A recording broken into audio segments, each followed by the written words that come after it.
these bowl games still mean something? At least maybe this generation doesn't appreciate what the Orange Bowl used to mean. Do you have to convince them the Orange Bowl is something special?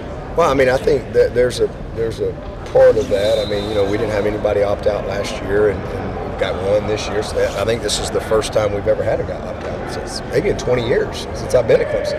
And I don't remember anybody not playing, and so I mean, I don't really have to.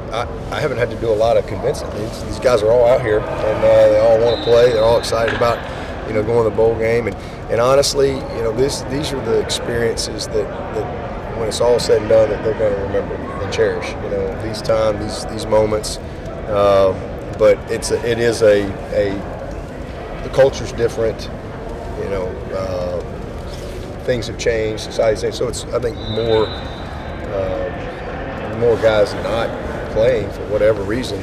But I know here, I mean, even just since I've been here, I know Gaines Adams played. I remember him playing. I remember just him since I've been the head coach. I mean, these games are important. I mean, 2009, C.J. Spiller. I mean, Music City Bowl. I think he probably went from maybe a teens pick to the 9th pick. Closest game in the history of Clemson football, and he was the MVP.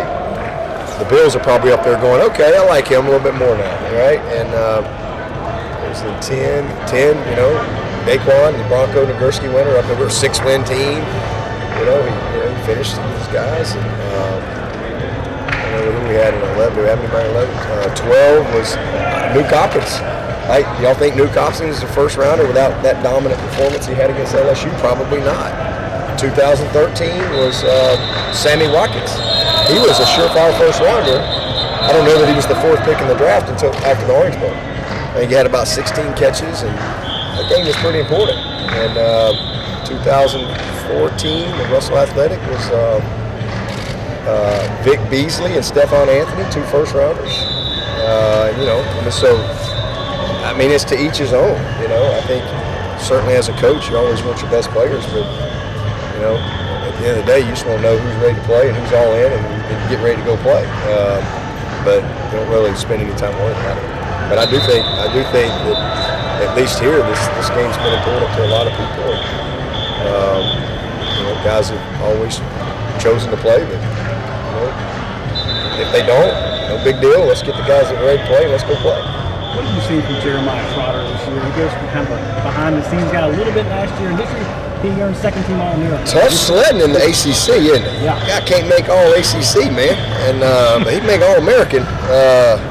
It's tough sledding.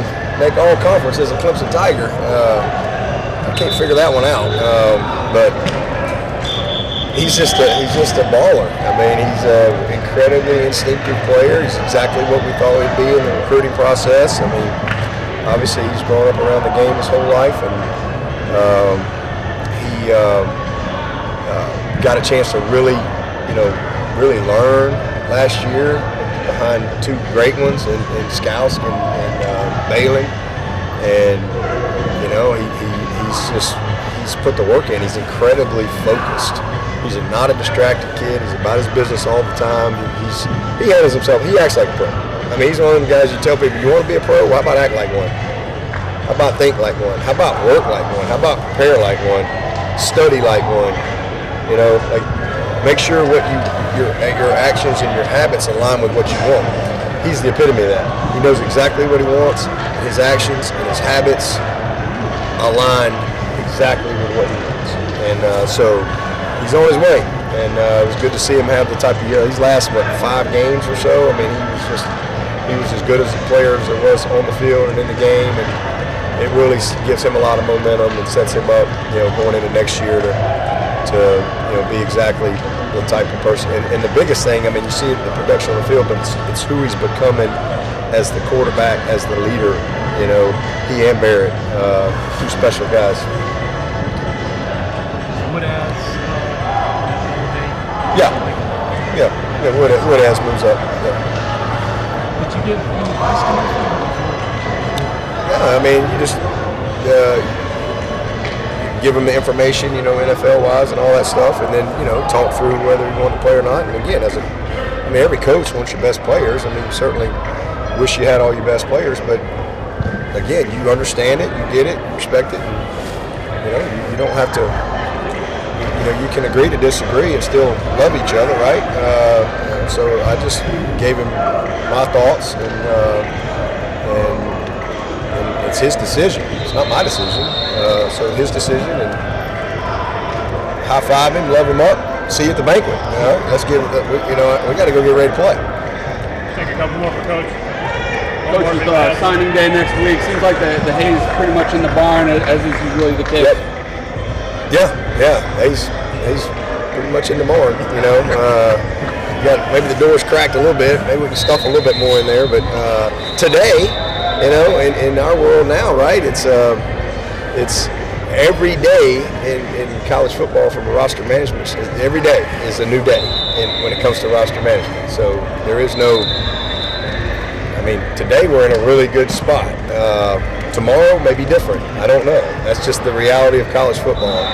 But this is going to be a really special class on top of last year's class. Really like the group that's coming in here. I think we've addressed our needs, and it's going to be fun. See where I don't remember the school, but one school I saw the tweet that the coaching staff is going to have in-home visits with their current players to try to re-recruit the current players to stay. Yeah. Do you envision that happening? Well, I can believe that's happening, but I think if you're having to do that at this point of the season, the hay's probably out of the barn, or the train's left the station. Maybe that's a better way to say it. I think you got to. That just goes to your daily approach and do things day in and day out. I think if you kind of all of a sudden recruit them at the end of the year, it's probably a little too late. Probably should have done that along the way. That's just. I think. But am I surprised? No. You've got a lot of places that are new and just getting going as coaching staffs and things like that. And there's a lot going on out there in college football. It's crazy. It's crazy. It is crazy. And a lot of young people aren't going to have a place to go, which is the sad part, but that's the way it is. And just keep going. I'm just worried about Clemson, and we're in a good situation here. All right, thank you, Coach.